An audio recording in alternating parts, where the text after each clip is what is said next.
The days of companies storing thousands of customer files in their basement below their office have almost completely gone. Now it's much more common to find servers in the place of filing cabinets. These servers are storing all kinds of customer information, ranging from emails to bank details. As more and more companies switch to storing information electronically, and more of us become comfortable sharing information with them online, we are increasing the chances of ourselves being infected by a data breach. There is a common misconception that an instance is only classed as a data breach if data is stolen or redistributed somewhere without permission. This is not the case. A data breach can also be when someone simply views data without permission to do so. Although there are many ways a data breach can occur, hacking is the most common. According to a report over a 7-year period, 41% of all data breaches reported were caused by some form of hacking. The second highest cause of data breaches, totaling 24% of those reported, were caused by the loss or theft of equipment and documentation. The remainder of the reported data breaches were either caused by accidental loss of data or insider wrongdoing. For example, someone being fired but still accessing confidential data they are no longer allowed to access. As technology becomes more and more accessible to an ever-growing number of people, and with more and more services moving to an online alternative, the importance of storing personal and important information online is becoming higher. This creates an increasing opportunity for those with the correct skill set to attempt to gain knowledge from within their home. This is known as a cyber attack.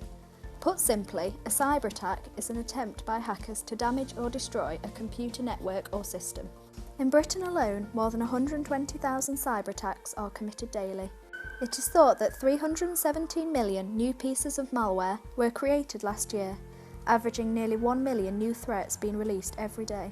The total estimated cost for cybercrime worldwide is estimated to be around $100 billion. The most common form of attacks involve malware aimed at targeting computers in order to commit credit card fraud or access bank details, or the hacking of social networking sites.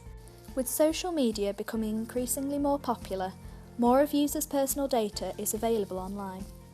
The main threats to users on social media include like-jacking, phishing and social spam. Like-jacking occurs when criminals post fake Facebook like buttons to web pages. Users who click the button don't like the page, but instead download malware.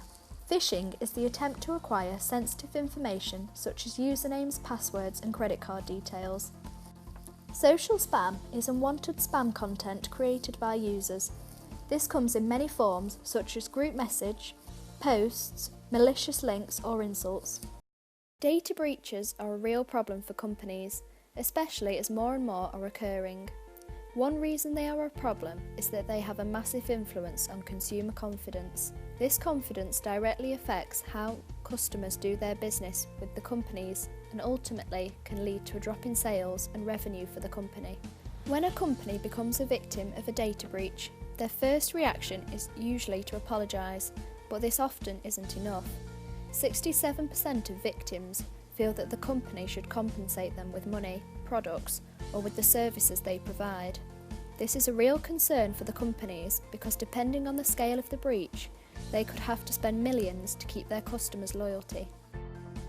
Although some companies do offer compensation, over half of the people involved in the study said there was nothing the company could do to maintain their custom.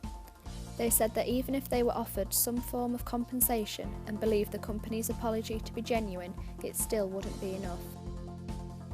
Another factor that can lead to a drop in sales is that victims of data breaches often share their experience with friends and online via social media. A survey showed 85% of victims said they tell others about the incident, 34% complain on social media, and 20% comment directly on the retailer's website. Many customers lose confidence in companies during a data breach because they don't like how they are informed about the breach. Customers agree that they would prefer the company to be upfront about the incident and not sugarcoat the truth. Customers also lose confidence because they feel that companies don't make it a priority to protect their data. Only a quarter of victims believe that cybersecurity is treated with seriousness by companies. An example of a loss in consumer confidence could be seen when 40 million Target customers had their credit and debit card numbers stolen by hackers that invaded the company's payment card readers. Another 70 million Target customers also had their personal information compromised. Target sales numbers dropped by 50% in the last fiscal quarter of the year as a result of this breach. It was also reported that 12% of customers said they would stop shopping at the retailer after the data breach. Did Sony tell you that your data may have been compromised after the hack had taken place? They didn't admit that they'd been hacked for a week, and then didn't inform users that the data could have been compromised for even longer. So when was it that you actually found out your data could have been compromised? Well, the network went down towards the end of April, which was straight after the data breach had happened. And Sony said that a few days later they would have the system back up and running within a week, not really telling us what had happened. When was it that Sony had the PlayStation network back up and running for users to play on? Well, as I mentioned, they said they'd have the network back up within a week. They didn't manage to release the patch to fix the problem until the end of May, which is obviously far longer than they initially said. How would you say the company dealt with the hack? Was it in a professional manner? I don't think they dealt with it professionally at all because of how long it took them to inform us of the scale of the attack.